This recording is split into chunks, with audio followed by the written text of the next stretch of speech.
This is the Cyclone Golden Egg. It scrambles the egg inside the shell. Nutritional information. Once it's done, directions. Makes it easier to come out of the shell to make your perfect Easter egg shell. Comes with a little, I didn't even look at that. Unscrew the top.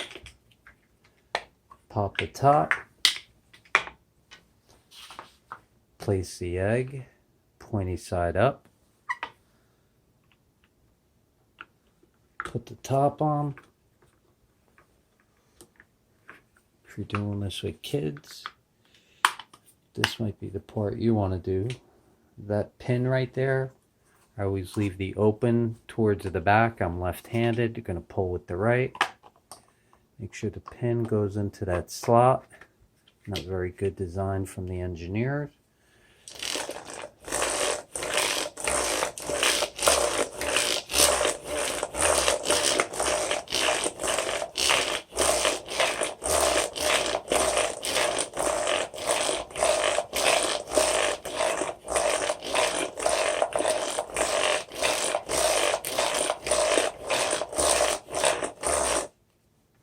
And that's it. You're ready to take the egg out of the shell. Looks the same, right?